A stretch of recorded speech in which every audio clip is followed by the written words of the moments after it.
একটা মিষ্টিতে তিনটে আস্তরণ, ভাবা যায়? বাইরেটা কিন্তু খুব শক্ত, আর তারপর হচ্ছে খোয়া ক্ষীরের তোলে, তার ভেতরেও আরেকটা পরত, সেখানে অবস্থান করছে রসালো একটি ছোট্ট রসগোল্লা। ঠিক ধরেছেন, এটাই আমাদের গৌড়ীয় মালদার বিখ্যাত মিষ্টি রসকদম্ব। কিন্তু এই নামটা কেন এমন রসকদম্ব? কে প্রথম বানিয়েছিল এই মিষ্টি? আর কদম ফুলের সাথে এই মিষ্টির রিলেশন মানে সম্পর্কটাই বা কি? সব থেকে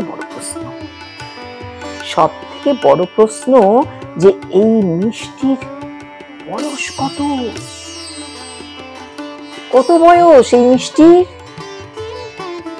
500 বছর, 700 বছর? মানুষের গড়ায়ু তো 100 বছর হয় না, একটা মিষ্টির বয়স 500 বছর? হ্যাঁ, 500 বছর। এই যে 500 বছরের ইতিহাস, তা একদিনে গড়ে ওঠেনি। রসকদম্ব মিষ্টির মতোই পরতে পরতে জমে থাকা ইতিহাস এই মিষ্টির গায়ে লেগে আছে।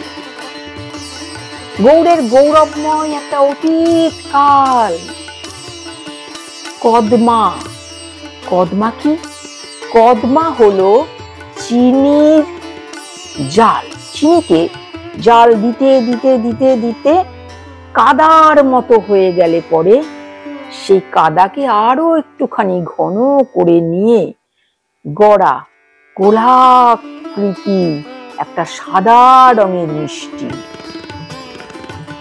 বিবর্তন অবশ্যম্ভাবী ঘটে যায় অনেক ঘটনায়, এমন একটি ঐতিহাসিক ঘটনা বিবর্তনের পথে ঘটে গেল গৌড়ীয় মালদায়। কি সেই ঐতিহাসিক ঘটনা? সুলতান হুসেন শাহ তখন বাংলায় রাজত্ব করছেন, অর্থাৎ সুলতানি আমল। গৌড় ছিল বাংলার রাজধানী। চৈতন্য মহাপ্রভু এলেন নাম গান করতে করতে রামকেলি ধামে, এবং কেলিকদম্ব আর তমাল গাছের তলায় তিনি অবস্থান করলেন। এই সময় রূপ এবং সনাতন এই দুজনকে তিনি তার হরি নামের মন্ত্র তাদের কানে ঢাললেন। কেলিকদম্ব মানে কদম গাছ, আর তার ছায়ায় মহাপ্রভু অধিষ্ঠিত। মন্ত্র ঢালছেন রূপ সনাতনের কানে, আর মালদার শিল্পীরা ঠিক তখনই সেই রূপ ও চিত্র দেখে তৈরি করলেন এক মিষ্টি। কি নাম দিলেন? কদম ফুলের মতো দেখতে, ভেতরে রসগোল্লা, তার উপরে খোয়া ক্ষীরের প্রলেপ, আর ওপরে ক্ষুদ্রাতি ক্ষুদ্র চিনির দানা বা পোস্তকুচির দানা। এই মিষ্টিটা নাম দিলেন তৎকালীন কারিগরেরা। আজ থেকে 500 বছর আগে মালদার মিষ্টির কারিগরেরা নাম দিলেন রসকদম্ব, অর্থাৎ ওই যে কেলিকদম্ব গাছ, ওই দীক্ষাদান পর্ব, সবকিছুর যেন একটা সচিত্রায়ন ঘটে গেল।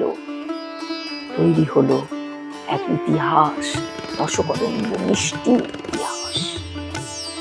কথিত আছে এই কেলিকদম্ব গাছের তলাতে মহাপ্রভু কৃষ্ণ মন্ত্র দান করলেন ওই দুজনকে, মানে রূপ গোস্বামী এবং সনাতন গোস্বামীকে। আর আশ্চর্যের বিষয়, তার আগমন ঘটেছিল জ্যৈষ্ঠ মাসের সংক্রান্তিতে।